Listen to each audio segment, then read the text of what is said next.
Hi welcome to UTV. ప్రస్తుతం దేశమంతా కూడా ఒకటే ఒక రాష్ట్రం గురించి చర్చ చేస్తూ ఉంది. ఏంటి ఆ రాష్ట్రం, ఎందుకు ఆ చర్చ అని ఒకసారి మనం ఆలోచిస్తే గనక ప్రస్తుతం దేశంలో ఉన్నటువంటి నాయకులందరూ కూడా ఆంధ్రప్రదేశ్ రాష్ట్రం వైపు చూస్తూ ఉన్నారు.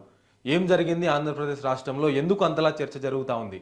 మొన్నటికి మొన్న జరిగినటువంటి సార్వత్రిక ఎన్నికల్లో వైఎస్ఆర్సీపీ ఘోర పరాజయం పాలైంది ఆంధ్రప్రదేశ్ రాష్ట్రంలో. అదేవిధంగా కూటమికి సంబంధించినటువంటి టీడీపీ కానీ, జనసేన కానీ, బీజేపీ ఈ మూడు పార్టీలకు సంబంధించినటువంటి అభ్యర్థులు ఘన విజయాన్ని సాధించారు. రేపో మాపో ప్రభుత్వాన్ని కూడా ఏర్పాటు చేసుకోబోతున్నారు ఆంధ్రప్రదేశ్ రాష్ట్రంలో.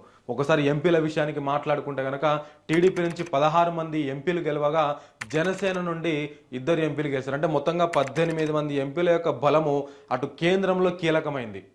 ఏదైతే మొన్న నరేంద్ర మోడీ గారు ప్రమాణ స్వీకారం చేసినటువంటి సందర్భంలో కావచ్చు, అంతకుముందు జరిగినటువంటి పరిణామాల్లో కావచ్చు, అటు నితీష్ కుమార్ గారు అదేవిధంగా చంద్రబాబు నాయుడు గారి పాత్ర లేదా వారి బలము కీలకంగా మారింది నరేంద్ర మోడీ గారికి.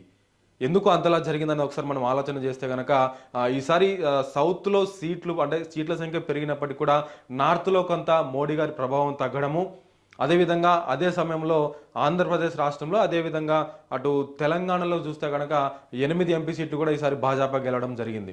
సో ఈ లెక్కలని చూస్తే కనుక ఒకసారి చంద్రబాబు నాయుడు గారి బలం అయితే మోడీకి అనివార్యమైనటువంటి పరిస్థితి.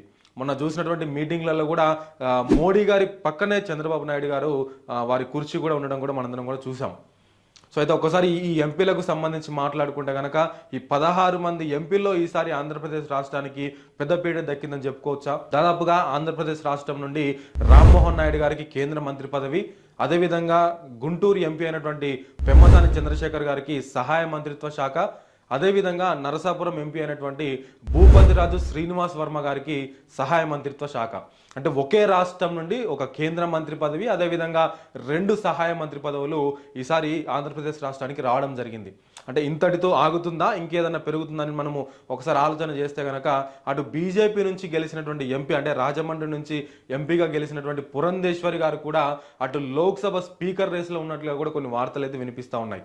అయితే మొత్తానికి ఈసారి అయితే ఆంధ్రప్రదేశ్ రాష్ట్రానికి కేంద్రంలో ఒక మంచి చోటు దక్కింది లేదా బెర్త్ దక్కిందని చెప్పేసి ఖచ్చితంగా చెప్పుకోవచ్చు. ఒకసారి ఎంపీల విషయానికి మనం మాట్లాడుకుంటే కనుక కింజరపు రామ్మోహన్ నాయుడు గారు వారి తండ్రి అయినటువంటి ఎర్రన్నాయుడు గారి మరణానంతరమే వారు రాజకీయాల్లోకి వచ్చి 2 దఫాలుగా ఎంపీగా గెలిచి మొన్న 3వసారి ఎంపీగా గెలిచిన తదుపరి ఆయనకు కేంద్ర కేబినెట్లో చోటు దక్కింది.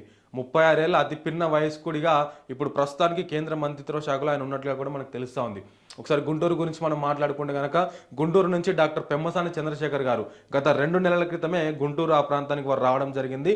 అంటే బేసిక్గా ఎన్ఆర్ఐ అయినప్పటికీ కూడా సేవాభావం కానీ సేవా లక్షణాలు కానీ అలవర్చుకొని చిన్నప్పటి నుంచి కష్టపడి చదువుకొని అత్యున్నత స్థాయికి ఎదిగి అదేవిధంగా భారతదేశ చరిత్రలోని ఎన్నికల అఫిడవిట్లో అత్యధిక ధనవంతుడిగా అంటే అఫిడవిట్లో చూపించినటువంటి లెక్కల ప్రకారము అత్యధిక లెక్కలు చూపించినటువంటి అభ్యర్థిగా కూడా డాక్టర్ పెమ్మసాని మొన్నటికి మొన్న వార్తల్లోకి ఎక్కారు. అయితే గెలిచిన మొదటిసారే సహాయ మంత్రి రావడం కూడా ఒక అదృష్టంగా చెప్పుకోవచ్చు. అయితే గతంలో అక్కడ 2 దఫాలుగా కూడా టీడీపీనే గెలుస్తూ వస్తూ ఉంది. గల్లా జయదేవ్ అక్కడ నుంచి గుంటూరు ఎంపీగా పనిచేశారు 2 సార్లు.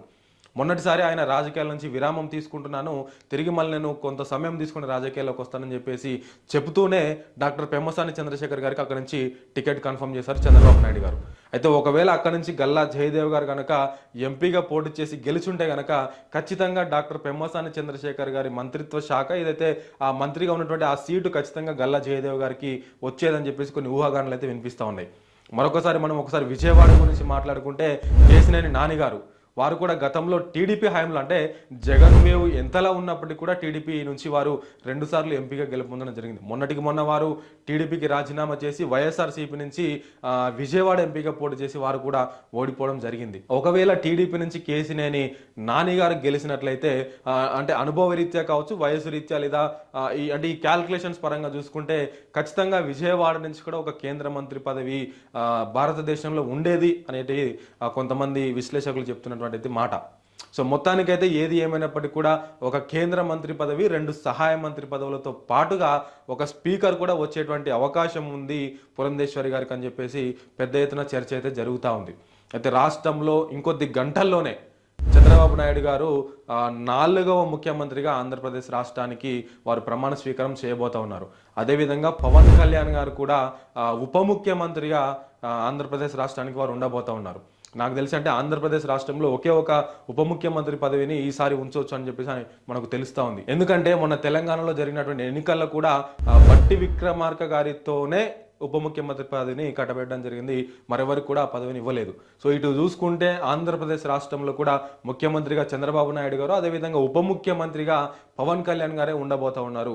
అంటే ఇద్దరు ముగ్గురు ఉంటే కనుక కొంత ప్రయారిటీ తగ్గుద్దేమన్నటువంటి ఆలోచన కూడా కొంత వ్యక్తమవుతున్నటువంటి తరుణంలో ఉప ముఖ్యమంత్రిగా ఓన్లీ పవన్ కళ్యాణ్ గారే ఉండబోతా ఉన్నారు. దాంతో పాటుగా వారికి కొన్ని ముఖ్యమైనటువంటి శాఖలు కూడా అప్పగించేటువంటి అవకాశం అయితే ఖచ్చితంగా కనిపిస్తుంది. అదేవిధంగా జనసేన వర్గానికి ఏదైతే 21 మంది ఎమ్మెల్యేలు గెలిచినటువంటి జనసేన వర్గానికి కూడా ఒక 3 నుంచి 4 మంత్రి పదవులు కూడా ఇచ్చేటువంటి యోచనలో చంద్రబాబు నాయుడు గారు ఉన్నట్లుగా కూడా మనకు తెలుస్తూ ఉంది.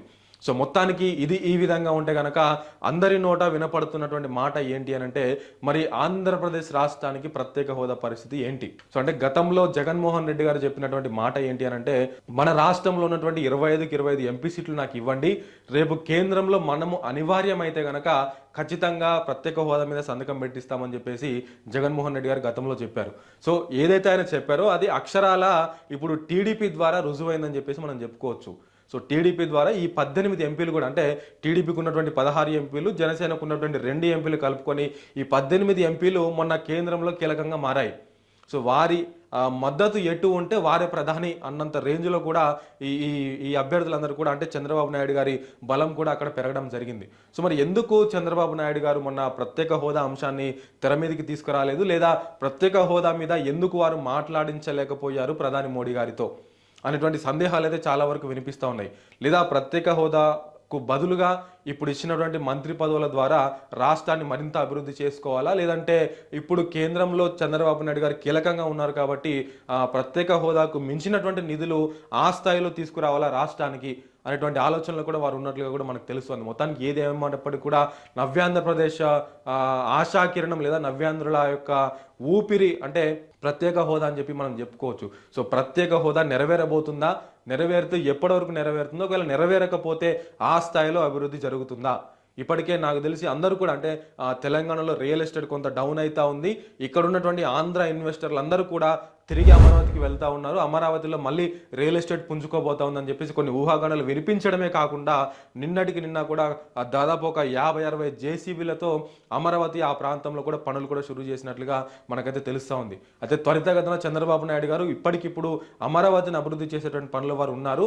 రేపు ప్రమాణ స్వీకారం చేసిన తదుపరే అటు పవన్ కళ్యాణ్ గారు, ఇటు చంద్రబాబు నాయుడు గారు ఇద్దరు కూడా జోడెద్దులాగా, అంటే వన్ మ్యాన్ షో కాకుండా ఇద్దరు జోడెద్దులాగా రాష్ట్రాన్ని అభివృద్ధి పథంలో నడిపించడానికి వారు ముందు వరుసలో ఉంటారని చెప్పేసి కూడా మనకు వినిపిస్తూ ఉన్నాయి. కాబట్టి చూద్దాం. అటు తెలంగాణకు సంబంధించి కూడా మనం మాట్లాడుకుంటే బండి సంజయ్ గారికి ఈసారి కేంద్రంలో సహాయ మంత్రిత్వ శాఖ దక్కింది. కరీంనగర్ ఎంపీగా వారు ఉన్నారు ప్రస్తుతానికి. అదేవిధంగా సికింద్రాబాద్ ఎంపీగా గెలిచినటువంటి కిషన్ రెడ్డి గారికి మొన్న, అంటే లాస్ట్ టైం కేంద్ర మంత్రిగా ఉన్నట్లుగానే ఈసారి కూడా వారికి కేంద్ర మంత్రి పదవి వరించిందని చెప్పేసి మనమైతే చెప్పుకోవచ్చు. సో ఇట్లా చూసుకుంటూ పోతే మొత్తానికి తెలుగు రాష్ట్రాల నుంచి మొత్తానికి ఒక 5 మందికి అటు కేంద్ర మంత్రి పదవులు, మరి అదేవిధంగా సహాయ మంత్రిత్వ శాఖలు కూడా వారికి అప్పగించడం జరిగింది. వీటితో పాటుగా ఇంకేమైనా శాఖలు వస్తాయా, ఇంకేమైనా మంత్రిత్వ శాఖలు వస్తాయా, లేదంటే ఇంకేదైనా నామినేట్ పోస్టులు తెలుగు రాష్ట్రాలకు దక్కుతాయా అనేటువంటిది మనం వేచి చూడాల్సినటువంటి పరిస్థితి ఏర్పడతా ఉంది. కాబట్టి చూద్దాం అసలు ఏం జరుగుతూ ఉంది ఆంధ్రప్రదేశ్ రాష్ట్రంలో కానీ రేపు దేశంలో కానీ ఏం జరగబోతా ఉంది. సో ఈ విషయాలన్నిటి పట్ల మరొకసారి నేను మీ ముందుకు వచ్చేటువంటి ప్రయత్నం చేస్తాను. అంతవరకు చూస్తూనే ఉండండి యూటీవీ. సో చూశారు కదా, ఇలాంటి మరిన్ని వీడియోస్ కోసం యూటీవీని లైక్ చేయండి, షేర్ చేయండి, సబ్స్క్రైబ్ చేయండి.